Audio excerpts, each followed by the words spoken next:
Hello, I'm Susan Iman, the Executive Director of the Lethbridge Sport Council. We are proud to welcome you to the YQL Stories, which stands for Your Quality Life Stories, where we have the privilege to talk with friends we've met through sport. We're pleased to have you join us to hear about their experiences and explore how sport and active living can impact your quality life. For this episode of YQL Stories, I had the privilege of sitting down with Kacie Bosch, a Lethbridge native who not only made waves playing professional basketball in Europe, but also proudly represented Canada at the 2024 Paris Olympic Games this past summer. Kacie's journey from excelling at the University of Lethbridge to becoming an Olympian is truly inspiring, and in this episode, we'll dive into her experiences on the international stage, the challenges she faced, and her continued connection to her hometown community. Please join me in listening to an insightful and motivational conversation with one of Lethbridge's own Olympic stars. All right, here we go. My name is Alex Engel, and I'm your host of the YQL Stories podcast here, presented by Lethbridge Sport Council. Today, we have the distinct pleasure of speaking with one of Lethbridge's own sport icons, Kacie Bosch. From her early days on the court at the University of Lethbridge to becoming a key player in Canada's historic 3x3 basketball achievements, Kacie has proven herself to be a formidable force in the world of sports, and her list of accomplishments is nothing short of extraordinary. From helping Canada win back-to-back FIBA 3x3 Women's Series titles in 2002 and 2023, to securing a silver medal at the 2002 FIBA 3x3 World Cup, and ultimately leading to the charge in Canada's qualification for the Paris 2024 Olympics. Kacie, your journey has been a true inspiration to us all, and we're very thrilled to have you here today. How's it going? Welcome to YQL Stories. After that, I feel really good. Hey, we try to celebrate a little bit here. Yeah, that's awesome. So I guess we'll just start right at the beginning. Just kind of what initially drew you to basketball. Like, I'm sure you tried out other sports, but what drew you there? Oh, I thought that I was going to play professional soccer up until I was maybe like 14. Wow, okay. I loved soccer so much. Yep. And my older brother, Keaton, who is like my biggest role model in the sport world, he played basketball, and I wanted to be just like him. Gotcha. So he would take me wherever he went. We would go to the U of L together. He would drive me in the early mornings to Chinook. We would go shoot together. Nice. He's 4 years older than me, so I was the annoying little sister, just trying to tag along to everything. But he was really the person that drew me into basketball initially. Awesome. Mm-hmm. That's super interesting because it's cool learning about how everybody chooses their sport or goes into their sport. Usually it's somebody who's mentoring you or somebody who you saw and you want to kind of emulate that. Yeah, absolutely. And then kind of transitioning with that, what made you choose the decision to pursue 3x3 basketball instead of the full court? So I have always been a person who's about balance. I really like having balance in my life. Mm-hmm. And so when I was picking like post-secondary schools, I initially went to Gonzaga for 2 years, and it was just too much basketball and not enough of the other things in my life. Gotcha. And I wasn't in the best headspace, or like mentally wasn't doing as well as I could have. So when I came back to the University of Lethbridge, that balance kind of came back. And so I fell back in love with basketball. I had amazing teammates and an amazing coach, and I was just enjoying myself because I could be a player, a student, a family member, and a friend, like all together, and not have one bucket having more than the others. And so when I finished at the U of L, I was ready to be done with basketball because I was like, if I go play pro overseas or do something like that, I don't think I'm going to enjoy it nearly as much as I have at the university, and I don't want my feelings about basketball to be tainted again. Gotcha. So I kind of like left it, didn't want to pursue anything further, had officially retired. And then like a year and a half later, Paige Crozon reached out to me and said, hey, we need another person for this tournament. Can you do it? And it was in September or something like that. And it was in Montreal. And I said, no. Okay. She's like, you're going to have to pay for yourself and do this and this. Yeah. And I was like, I can't take time off work. I don't really have like the money to just ship myself to Montreal and that kind of thing. Seems like a little bit of a big ask. It'd be an awesome opportunity, but it's, hard. And I was like, I just can't do it right now, although that would be super cool. And then I told my dad afterwards. I had said no. He's like, what are you doing? You can't say no to an opportunity like that. If it happens again, make sure you do it. And I was like, okay, sorry, that's my bad. And then another opportunity came up in November, a couple months later, for the AmeriCup. And this time I didn't have to pay for myself, so it was like an immediate yes. And then that's kind of just how I got into it. And I loved it. I loved the teammates that I had at that tournament. It was Michelle Plouffe, Paige Crozan, and Catherine Trayer. And just had the best time and figured that was kind of it. Yep. And then I got invited back to Just more kept coming back, tournaments. kept coming back. Awesome. So it was kind of a up and down. But and were you still a student at that time too? No, I had been, because I graduated in 2020 spring. Okay. So then COVID shut the world down for that like year and a half. Yep. So I hadn't really touched a basketball in like a year and a half, and then went and played. And so a year and a half, and then you picked it up and just kind of ran with it? Yeah. And it went well? It went well enough. It seems like it went well. It went well enough to keep coming back. So that's awesome. Yeah.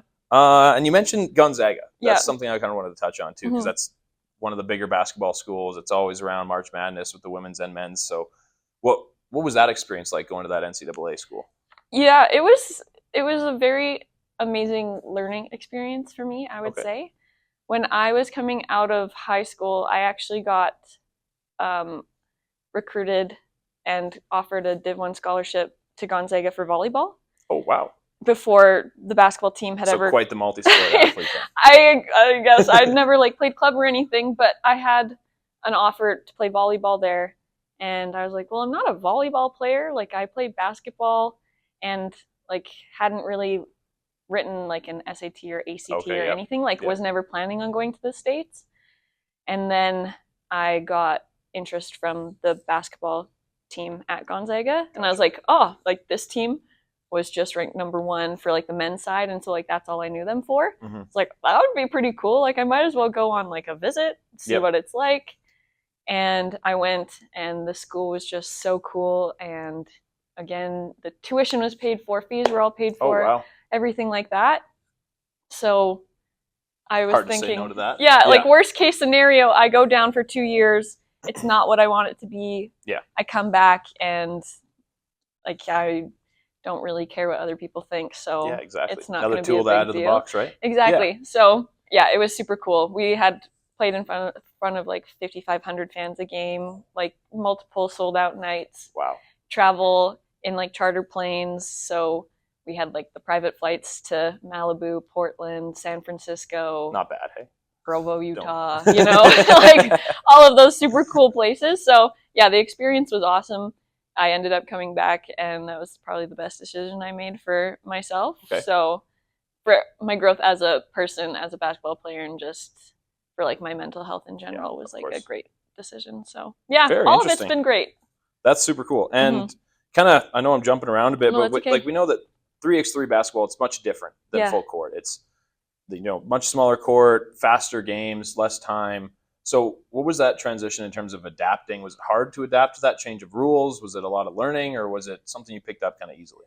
Yeah, I mean, every single time you play, it's a lot to take in. I think any person who's gone from 5-on-5 to 3-on-3, it takes a few tournaments to kind of get the flow of the game and the different rules of the game under your belt. But for me, not having played 5-on-5 for a year and a half, like those concepts were kind of washed away. Like help side defense isn't a thing, so I never really played help side at the YMCA when I was playing with my brother and his friends anyway, when we would play like 3-on-3 or 4-on-4 in the half court. So it was kind of nice for me because I came in with a fresh lens, so it wasn't like I had 5-on-5 tendencies. Gotcha. I already kind of had the pickup basketball. It's like the incidentally forgetting the 5-on-5 rules, and now you're moving to the 3. Exactly. Well, I mean, the short shot clock was probably the biggest difference. How much shorter is it? It's 12 seconds. 12 seconds with a full reset too, which is great. It's not like it goes to 6. That would be terrible. Yeah. But I would say like that was probably the biggest thing, is like how fast you really have to move, and you think you have a lot more time than you actually do. But other than that, like the rules for me at least were pretty easy because I was going in with a fresh lens, not coming straight off a 5-on-5 season. Interesting. That's super cool. And it kind of sounds like you're talking about balance, you're talking about the choices that you made that were good for you personally.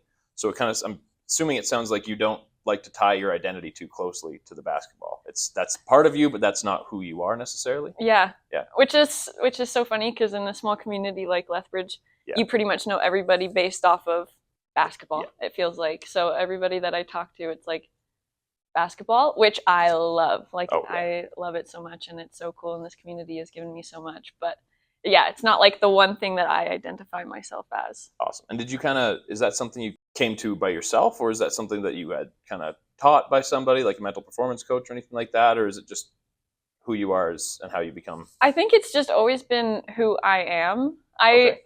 I need like so much time by myself to recharge and things like that. So I know that if I go out and I have a tournament like the next day, I'm going to be by myself, not doing anything. And Gotcha.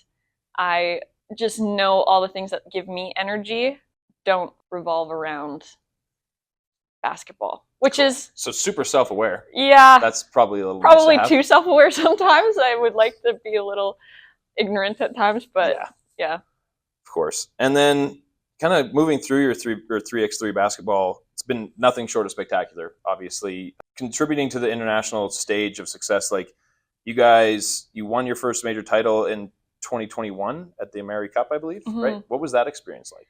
Kind of going through that. Yeah, it's so funny because the America Cup is so different to like the Euro Cup, Afro Cup, Asia Cup, all of the other cups that happen in 3x3. So what's, just for our listeners and for myself kind of too, what's that difference like between it? Well, especially in the Americas, not a lot of the countries or federations have a lot of money. Yep. So sometimes like teams won't be able to come together in time to like go to the tournaments, or sometimes teams can't like afford to go. Yeah. And if you look at Euro Cup, the European teams have been playing 3x3 since its inception pretty much. Wow. Okay. And they have funding from their governments. They have people that play regularly and things like that. So it feels like they are a little bit more advanced in their structures and their development and things like that. Okay. Whereas in America, I feel like it's still on the rise. Okay. So it's cool because all of the countries that maybe aren't able to put together like a 5-on-5 team. Yeah. Like it's so easy to put together 4 people to be able to go play. Yeah. So less travel costs too. Yeah. And so they had like the America Cup in Miami, and then they had it in Puerto Rico, which is like a little more central. Okay. So that people can travel there easier. Mm-hmm. So it feels like right now it's like a huge community at the America Cup because everybody's supporting each other and like cheering for each other. Yeah. And trying to help each other advance, and like you're growing the sport together. Yeah. So it feels like there's a lot of camaraderie in the America Cup, which is not as much the rivalries that you see in most other sports, or even maybe in the Euros. It sounds like. Yeah. So it's cool in that sense. Awesome. And then so that's the America Cup, and then thinking about the FIBA Women's Series. So that is 2002 and 2023, mm-hmm. Or 2022 and 2023. You won back-to-back titles. Was that expectations that you guys had, or was that kind of like, holy crap, look at us, look at what we've done? Kind of walk me through what the experience of just winning that at that stage was like. In 2022, that was when we had our silver medal at the World Cup in Belgium, and that was like our first tournament as a foursome. Wow. So our first ever tournament, we got a silver medal at the World Cup, and it was kind of like, hey, we're pretty good at this. Okay, like unexpected but super cool. Mm-hmm. And now we have this expectation of ourselves. And so that entire 2022 season, we won, I think, every tournament that we went to with us 4, which is hard to do. But that's not an easy feat. Which is hard to do. So then when we went to the finals, like we were expecting to win, but all the teams are so talented. Yep. And the French team is always super great, and we saw them in pretty much every single tournament we played in that season, played them in the final, which we knew was going to be a grinder, and then we won it. So going into it, we were confident, we were hoping for the best, mm-hmm. and things happened. And then in 2023, we had that expectation already set up. So, and did that put more pressure on you guys, or? I don't think so. We do such a great job of keeping things light and joyful, and we have fun and we laugh and things like that. Yeah. So when we have women's series tournaments, if you see us before the games, you're probably like, those girls are not about to go play a game, against the best competition in the world, which is when we thrive and when we do our best. So going into the 2023 season, we also had those high expectations, but we had all of the experiences we had before that we were able to just carry forward and come in with the confidence and know the other team super well and do our scouts and things like that. And we're super well prepared. And yeah, it sounds like a really cool environment to be a part of, to be honest. Like, I know is lots so of fun. other team sports, like your coach is your leader and stuff like that. But this almost sounds like your coach is there, but you're also kind of coaching each other in a sense. Like, you're all on the same level, if I'm understanding that correctly. So in 3x3, you can't coach during the games. Because there's no coach on the side. Like, they're in the stands, right? Yeah, and they're not allowed to coach you during the game, so everybody has to be on the same page. During timeouts, you talk to each other, what you see, what you think we can do better, all those kinds of things. So it's super collaborative. Oh yeah. That's pretty much all the sport is. It's just communication. It's good. You need to make sure that you have teammates that are on the same page or can take criticism and things like that on the fly. Being close with each other probably helps. Yeah, right? having a lot of chemistry. You and Paige, did you play together prior? No? No prior connection with that? No. That's crazy. Wow. So just kind of came out, you just gelled really well, obviously. Yeah, lucked out. My three teammates are like my favorite people in the whole world. I don't know how it worked out. How often do you see each other outside of competition? Not really. Not really? Stay in touch though, I'm assuming? Yeah. Cool. And then, so those are two big platforms, and then you have all these high expectations, and then now we're qualifying for the 2024 Olympics in Paris that we just had recently. When you guys found out that you qualified, was that a really big achievement, did you feel, or was it something that you kind of were aiming for? Was that a goal of your guys's that you had on the schedule, as you could say? Yeah. I think after our OQT in Japan, that we didn't qualify, and Australia beat us twice to take that spot. After the Japan qualification, it was kind of a kick in the butt to be like, okay, like if we don't perform at our best, we're not going to make it. And so when we went from Japan to Hungary for our last chance to qualify, we knew that we had to be better, and we took, again, all of the lessons that we learned in our qualifying tournament in Japan and applied it to Hungary. Gotcha. And when we qualified, it was, super exciting because we were the very last team to get in. Like, there was only one spot left, and we beat the host team, Hungary, to get in, which was super cool. That's pretty cool. That would have been a big moment, I'm sure. Yeah, it was super cool. Tears, everybody was crying because, again, it's something that you talk about for so long, and it's like a dream you have for so long. And then when it actually becomes reality and it hits you, it's like that overwhelming sense of, number one, relief, number two, just happiness, number three, like, now I get to have even more amazing experiences with my teammates and get to keep going in this journey together. So, it was definitely something to check the box off. And as soon as we qualified, it was immediately like, okay, now let's go to the Olympics. Hey everyone, Alex here. I hope you're enjoying the episode so far. I just wanted to take a quick minute to talk to you about some opportunities we provide here at the Lethbridge Sport Council. So we run several programs throughout our community, such as our drop-in youth program, our roving gyms program, and our sport volunteer hub. These help provide inclusive sport access to youth and individuals of all ages and backgrounds. And did I mention that these programs are free of charge? Yeah, you heard me right. They're completely free. Please check out the links in our episode bio if you are interested in learning more about our programs and our volunteer opportunities. And if you want to do your part in providing a platform for our community programs to thrive, donations are greatly appreciated and can be done so by clicking the donations link in our bio. Thanks for listening, and now, back to hearing from our Olympians. What did it feel like? Was being an Olympian a dream of yours as a kid, or was that something that kind of became a dream as you transitioned into the 3x3 sport? So I am like the biggest Olympics fan of all time. Awesome. Like, I would record every single channel, summer, winter Olympics, and I was like obsessive with it. Awesome. But I never envisioned myself being there. Okay. Because usually when you're a youth sports athlete, unless you do like an individual sport or something like that, there's not like a whole lot of opportunity to go. And again, I wasn't upset about that because I was like, I just love the Olympics. I love watching it. I love seeing all the stories and things like that. So when everybody on our team would talk about going to the Olympics and qualifying for the Olympics, again, it was something that didn't feel like a reality for me. And I don't think I ever let myself be like, oh, like I want to be an Olympian so bad, just because again, I like idolize Olympians, and I'm like, those aren't real people. Heroes to an extent. Exactly. Those aren't real people. Like, there's no way I could be one of them. A little bit of imposter syndrome, I guess, but it wasn't ever like a dream that I had of myself, but I was always just a fan. Yeah, it just always felt like a fan. So that's really interesting. And then, so when did it hit you that like, holy, I'm an Olympian? Like, I think when they released the roster. That's cool. The final roster, as soon as I saw my name was on it, I was like, holy smokes, this is actually happening.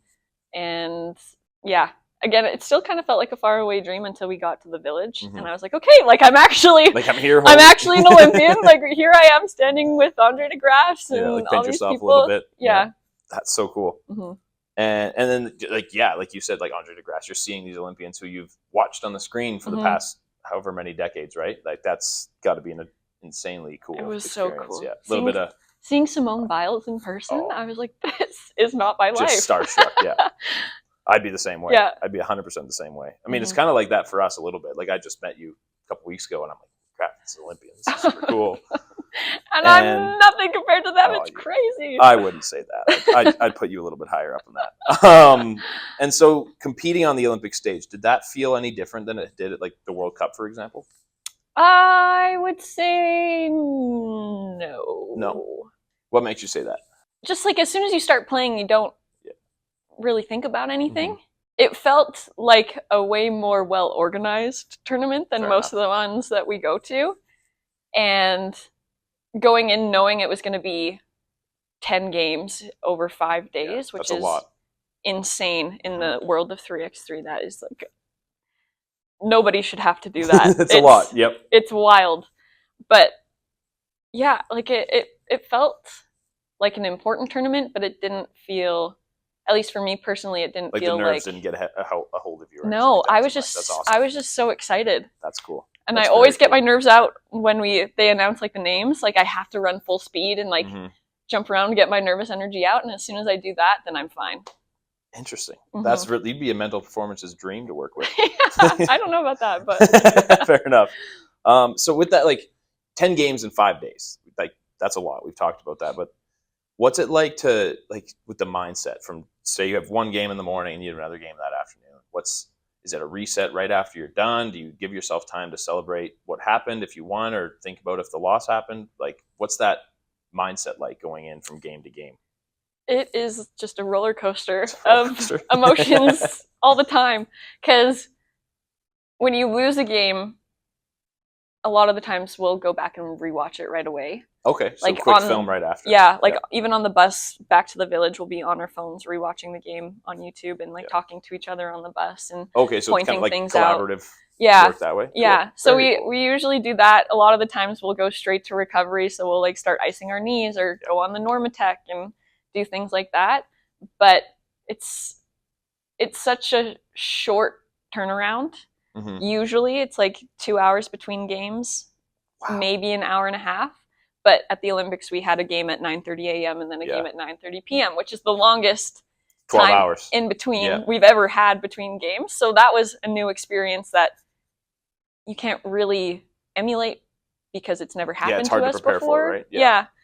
So 9:30 a.m. games are not for us. That's for sure. We're not morning. We're not morning game people. I could say that confidently, but yeah, it's so funny because 3x3 you really have to have a short-term memory. So if you have a really good game, that's cool. You just have to move on to the next one because each game is completely different. Yep. Like you play Australia, it's their style of play is vastly different than when you play France and all of these different things. So as soon as you finish a game, it's kind of like, okay, let's rewatch it. What went well for us? What didn't go well? Okay, and now let's go straight to the scout for the other team. Yeah. Gotcha. Very cool. I'm not sure. Have you ever seen Ted Lasso? Yes. So you're a goldfish then? Yes. Yep. Love that. I have his Love Believe that. keychain on my backpack. No way. Yeah. That show has been amazing. It's my favorite. Everybody who plays sport and coaches sport should watch that, by the way. They really should. And then with training, something I'm obsessed with is I love learning about the different types of training regimens that different athletes have. Mm-hmm. So being apart for so long between competitions, do you guys have individual training programs? Do you get together before the games? Like, what was it like leading up to the Olympics, training and preparing physically, mentally, however you want to talk about that? Yeah, me and Paige are lucky because we live both from Lethbridge. Yeah, in Lethbridge. The twins are lucky because they live together in Edmonton. There you go. So as far as basketball goes, me and Paige would play with. We have our ragtag crew that we just love, that loves to play basketball. So we would play 3x3 with them in preparation basketball wise. Okay. The Ploufs would do the same thing in Edmonton with their teams. Okay. And weight training, we have the Calgary Canadian Sport Institute, the Calgary location. At Winsport there? Yeah. Nice. Yeah, at Winsport. So we have our weight trainer there, and he would send us our programs that were individualized. Yep. For me, a lot of my focus is always on my knees and protecting my knees and making sure. It's a knee impact sport for sure. Yeah, you're running high knee impact sport. So yeah, we have like our own weight training programs that are catered to us and our needs. And then basketball wise, it's kind of like on our own. Gotcha. And then we'll meet together for like mini training camps. And the basketball side of it. So like if you're doing like a shooting workout or something like that, is that something you just have known by now, or is that something your coach talks to you about, or how involved is the coach during this process? Is like, she'll check in for sure. Yeah. But like we are professional athletes. It's just like the expectation to just do what you got to do. Exactly. Yep. So if you have access to a gym, you're going to be shooting. Nobody really has to tell you, hey, like you need to go do more. Like obviously coaches will tell you like these are the things you should work on in the off season, and like it's up to you to go do it. Exactly. Yeah. I guess that's kind of what differentiates professional from amateur, right? Yeah. Like the amateur needs the people to tell them, and the professional, no, I know what I'm doing. I'm assuming at least a little bit. Yeah. Cool. And with that, so Paris, 4th place finish, pretty awesome. 4th in the world, like the world has so many, like that. I thought that was an amazing achievement. And just reflecting on that result, like how did you guys feel about that as a team, individually? What was your reflecting experience? Crushed. Because we talked about how high our expectations have been for ourselves in the past. Like winning 2 women's series titles is big time. Getting a silver medal in our first ever World Cup together. We have super huge high expectations of ourselves. And so the goal was to make it on the podium, obviously. And then when you don't make it on the podium, it's like, okay, we worked so hard for this many years to achieve this one goal that we've had in mind. So it's really hard not to lose sight of like all the little victories that have come along the way. Of course, yeah. So to not have a medal too feels like a little anticlimactic, because it's like you don't get the big like celebration after or like things like that. So we did get a 4th place certificate. Wonderful. Show up at our doors. Yep. Which again, anticlimactic. Yep. It just came in a just manila reminder, hey. A manila envelope to everybody. So I was like, okay, well, I'm gonna keep this. But of course. Yeah. not what I wanted. But yeah, so bittersweet. But I still think that our team is the best team in the world, and it's hard not to let one tournament define that. Exactly. Because it's 12 minutes, right? Like it's crazy. Yeah. So yeah, again, not to dampen like everything else that has happened, but it's just tough that the one tournament that only comes around every 4 years was the one that kind of got away from us. But again, 10 games in 5 days is just too much. That's a haul. Yeah, that's a lot. Yeah. And so is that kind of that feeling still sitting with you? We're about a month after the games now, give or take. Is that still how you're feeling? Are we feeling better now? Is there goals in sight? Are we thinking about 2028 already? If my body would allow me to play to 2028, I totally would. Now it's like, okay, when do I get surgery for my knee so that I'll be able to recover in time? Will I have enough time to recover before X tournament and things like that? But now that we've been to one, I'm like, I would love to go to another Olympic Games. That would be so cool. That high. Yeah, which is so funny because I was talking to my my university consultant that works with me for my teaching degree. Okay, yep. And she was like, so how are you feeling? I'm like, it's like the highest you've ever been, and then you come right back down. And it's like, I don't really know how to navigate right now, but yeah, it's a lot to deal with. I have now my internship to focus on. So Gotcha. I feel like I'm doing well. Good to hear. Yeah. That's always a good thing. 4th place I'm proud of, and it's nice to hear from like people in the community that are just like, we're so proud. Well, I mean, we saw you in the parade, like the amount of people, Kacie, everybody's waving, right? They were loving it. Yeah, that was sweet. And so you mentioned you're coming back for your internship now. So you're doing an education degree. So is that that's next for you? What's next for Kacie Bosch, I guess, following this? Hopefully graduate in December with my teaching degree. Lovely. After that, I have told everybody that I just want to take time off. Yeah. I needed at least like a month, maybe 2, to just be by myself. Yeah. Yeah. Recuperate. Yeah. Yep. Then maybe get on a sub list, maybe do a little bit of that. But awesome. I'm not in a rush to figure anything out. That's the craziest thing when anybody asks you, especially as a post-secondary student. You're like, oh, what are your plans? I'm like, is it okay if I don't know? Yeah, it's like, exactly. Yeah, that's fine. Exactly. Fly by the seat of my pants. It's 100%. good. So one thing that's always amazed me about especially student athletes is that balancing act of academics and sport. So how did you manage that how have you been managing that, I guess is what we should say. It has been quite a task. Oh, I can imagine. To balance everything. Last year when I was helping coach at the university, my role was bigger than it was the year before. So I would go and travel for games and stuff with the team. And I was at every single practice, also doing my own training, also being a full-time student and all the things that came with that. And the Faculty of Education is quite stringent on their attendance policy. And so when I would have to leave to go coach or go compete and things like that, some of the professors were really good. Some of them were maybe not as good. Gotcha. And I almost got kicked out of a class, wow, which would have been bad for my degree because I had missed too much school. And I said, okay, this is going to be tough because I'm going to Puerto Rico next week to compete. And she had said, like, if you miss one more class, I'm going to have to remove you. Wow. And I said, please, can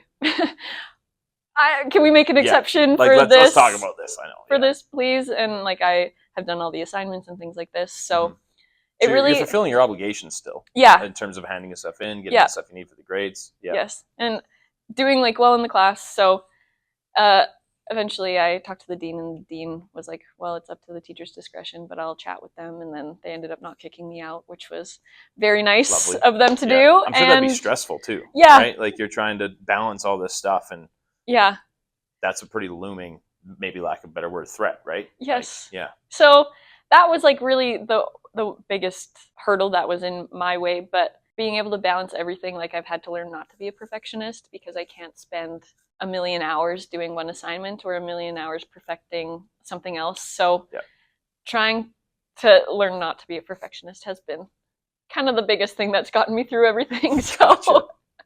Yeah, it's insane. Like that, just hearing that, fitting that all into one schedule seems like impossible to me. Because like even like as myself or people I've talked to with just going through your schooling, that's a lot, just school by itself. And to add on basketball and coaching at the same time, that's wow. That's quite impressive. I don't know how I survived, but here we are. Here we are, 4 years later, 5 years later. How long did it take? I don't even know. Couple. I'm in like my 8th year of school, it feels like. Just never stops. Never stops.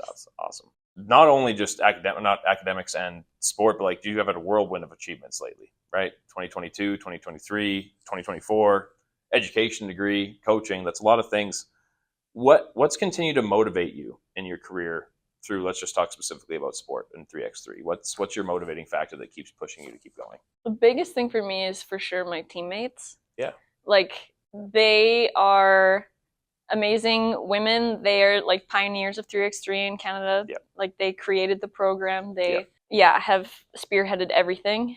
And so in terms of 3x3, they are the reason why I would go to the gym every day and get my shots up, because I wanted them to be able to achieve the dream that they've had in mind since they started the journey together. Okay.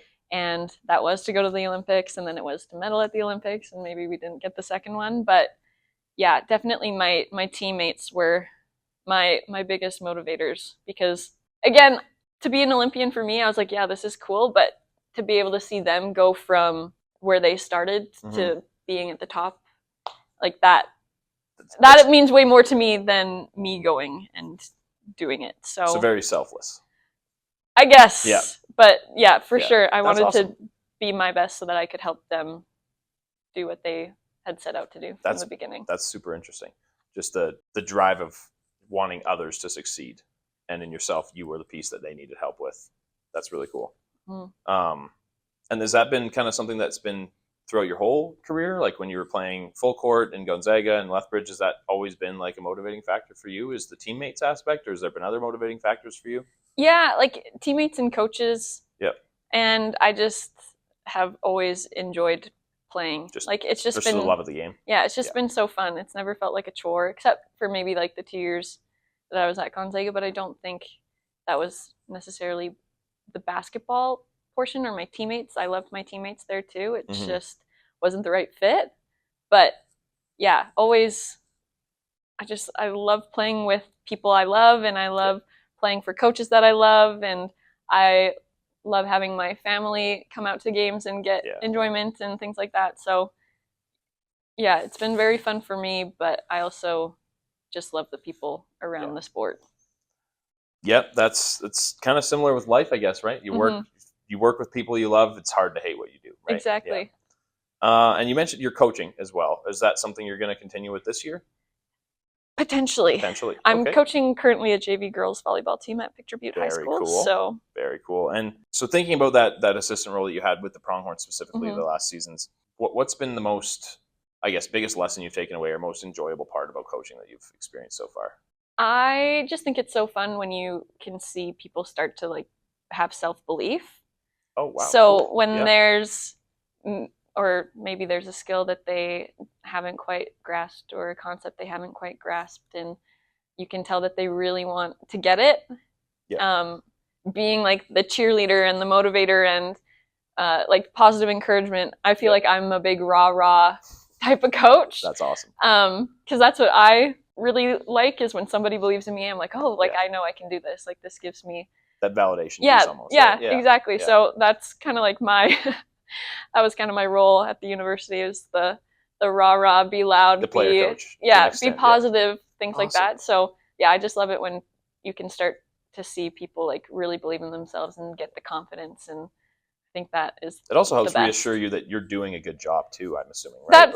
That's true. I'm making a difference in this kid's life. They're loving the sport that I love. I get to share my passion with them. Yeah. That's something I've always loved about coaching, so it's cool to hear that. Absolutely. From other people as well. And you have a high standard in your sport when you're competing in 3x3. Is that something you try to bring into your coaching philosophy, or is that kind of just who you are? I just feel like people perform their best when they are comfortable. Yep. So I know for me, when I know that my coach is approachable, or I know like if I make a mistake, like it's not going to be the end of the world. But again, still having like expectations.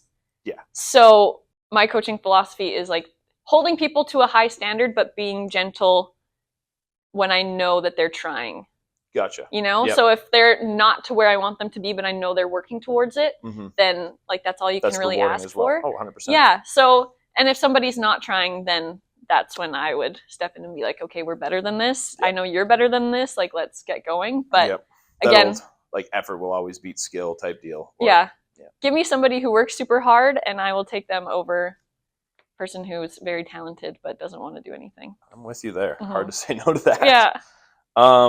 And while we've touched on like the significance of your achievements, what motivates you, and I'm just kind of wondering, I know we talked about, hopefully 2028, that'd be lovely. Is there an upcoming competition for 3x3 that you guys are shooting towards as well, or is that kind of...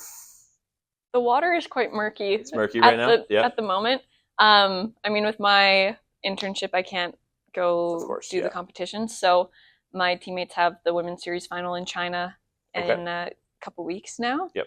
So they'll go for their third, hopefully, women's series title in a row Yep. would be amazing. That'd be unreal. And then the America Cup will be happening in Puerto Rico in December, and I don't know what that's going to look like for, Gotcha. or like who's going to go, who won't go, kind of thing. Don't know again if my internship will let me miss that much school, but other than that, now that the Olympics are over, who knows what the plan The next is. step is. Yeah. And with these teams, when you're getting like, so they have to find a fill-in replacement for you, I'm assuming, for this upcoming one? How is it like connections you guys have, or what's that selection process like? Yeah, we've had two girls on our roster for the women's series this year, because you can only have 6. Yep. And so we have Cass Brown and Mackenzie Smith. Mackenzie Smith that plays at St. Joe's in where is it? Like New Jersey, New York, New Jersey, New Hampshire. They're in the new area. Yeah. They're in the new area. On that so East Coast. So she's playing Div 1 down there. So she's not available. And then Cass Brown has been like all our alternate for like all of our OQTs and for the Olympics and things like that. So she'll be going as the 4th. So they should do very well. And finding these players, is that like personal connections you have, or is there scouting stuff, or how did you all meet each other? Because you're all spread out, it seems like, right? Yeah, it's funny because the Ploufs knew Paige because Paige played with Michelle at Utah. Gotcha. And so had that connection. I was kind of connected because I knew the Ploufs through like Alberta basketball, just like knowing of them. Yep. And then I knew Paige because she was here. But gotcha. Cass Brown played on the senior women's national team for a few tournaments and was always in age group assessments and things like that. She's same age as the Ploufs. And so she was like in the Canada basketball family already. Yeah. And then Mackenzie Smith she was an alternate for the U23 Global Jam team last summer. Okay. And she has a lot of potential in 3x3, so we've brought her in. And so when you're thinking about like trying to see if you can get a player who's playing that full court basketball, like yourself at one point, is there a message you kind of give them, like, hey, this is an opportunity, like, I know it's a different sport, but it's still lots of similarities. Is it hard to get people to leave that, or is it something that's enticing to people? Like, I'm kind of new to the whole world of this like it's basketball, but it's different. Yeah, it's like the beach volleyball of volleyball. That's a good way to put kind it. of thing.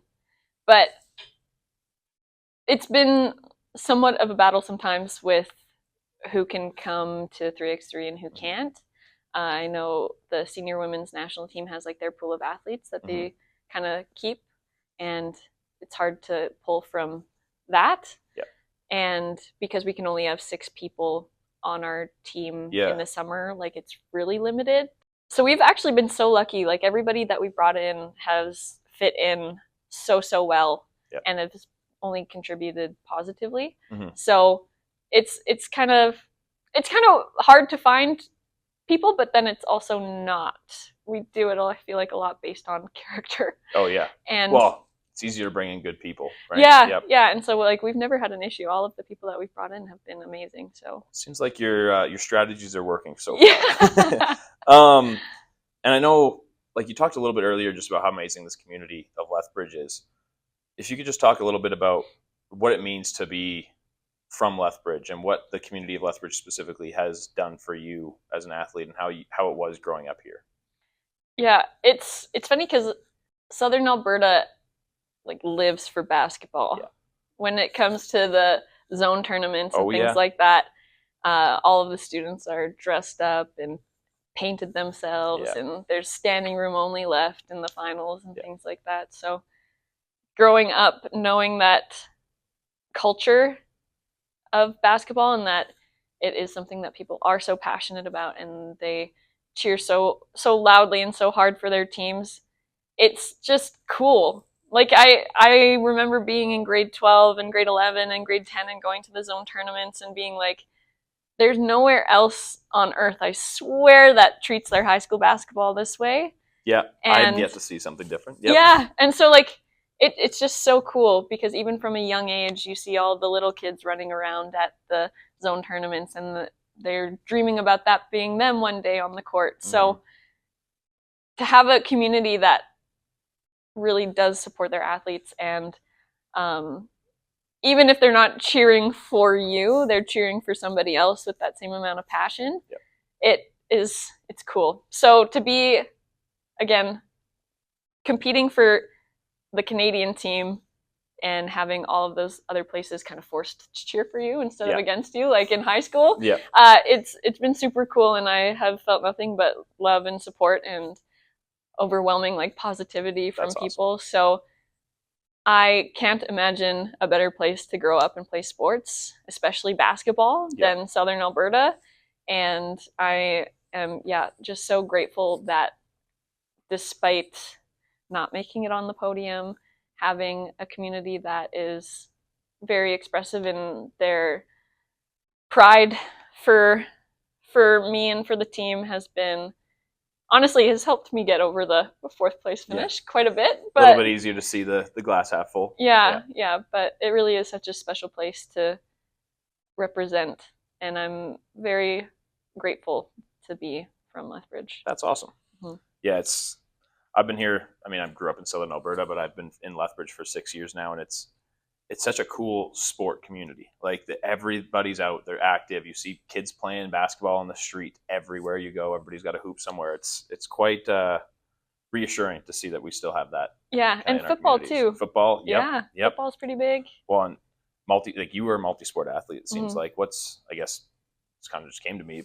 What's your kind of take on kids playing sport or like specializing and stuff like that? Oh man, I just remember when I was playing basketball year round, I was so burnt out, and if I didn't have a high school volleyball season, I think I would have gone crazy. So it's nice to get that refreshing kind of switch, right? Yeah, and I know that people really want to specialize, and that's cool if that's like the only sport you like. But I feel like you learn so many different skills, whether it's like sport specific or just different teammates that you have to interact with, or different coaches or different organizers and things like that. I can't imagine what I would have been like had I not played multiple sports until I was 17. Yeah, exactly. And it's cool being able to combine that knowledge you get, like you said, from each sport, right? Like maybe there's a strategy you learned in soccer that you're like, hey, I know this isn't a basketball thing, but what if we tried this? Yeah. Or something like that. Or even like anything that a coach has ever told you. Yeah. Like just in general. Yeah. Yep. That's really cool. I got 2 more for you. The first one is in terms of like legacy impact. What do you hope people know you as? Oh boy. Big question, I know. Big question. I did a lot of like Stars volleyball camps growing up, and like the motto for Stars is, I can't remember it exactly, but it's like, it's always better to be a good person than to be a good volleyball player, basketball player, whatever. So I just hope that the legacy I leave is just like positivity, and more so like culture off the court than how I played. Yeah. Person first, player second. Yeah. That's always been, that's a great way to go about it. I want to make everybody feel like important and respected, and even as, I mean, some officials, it's hard to not get upset at, but like I just would want people to walk away from either interacting with me or meeting me or playing against me as like, that's just like a good human. Yeah. That's all. That's amazing. That's a great answer, by the way. Okay. It's very obvious you're a very positive, good role model for young people to look up to, young girls looking up, say, I want to play basketball like Kacie Bosch. Like that's something that I think that would be good to emulate. I appreciate that. Thank you. You're welcome. And with that, so being a mentor and stuff like that, what advice would you give to young athletes who are aspiring to just get into sport or play basketball in general? I would say, like, always do it because you love it. Because as soon as you're doing it for something else, then it becomes a chore. And when it becomes a chore, that's when like burnout happens. Yep. And I know like not every day you're going to love it, but just don't give up on it too. Like my grandpa used to always say, every day is a good day. Some days are just better than most. And that is another thing that I again have to remind myself of all the time. Of So like, course, yeah. even when you're like dreading going to practice, it's like, okay, at least like I get to go to practice. I mean, maybe today won't be my favorite day ever, but it's still going to be better than most. Yeah. I like to say sport is a privilege, right? Yeah. Like you get to wake up and you get to go play the sport that you love. Yeah. And it's such an amazing opportunity. And Kacie, thank you. It's been such an amazing, absolute honor hearing your journey from the courts of Lethbridge at this global state to the global stage. And I believe your story is a really cool testament to just perseverance and just being a good human and just being positive energy, passionate, excellence.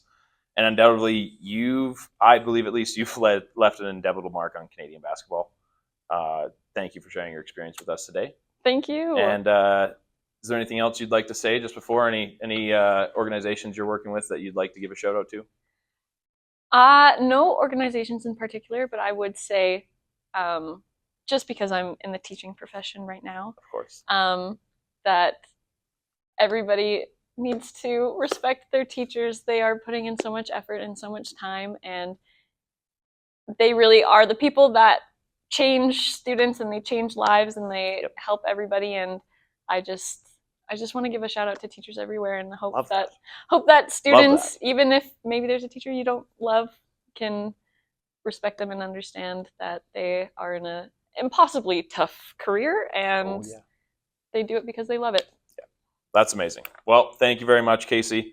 For everybody listening, in our next episode, we'll be talking to another Lethbridge sports legend. And so just stay tuned for incredible stories. And if you enjoyed this one, please like, subscribe, and share. Thank you for watching.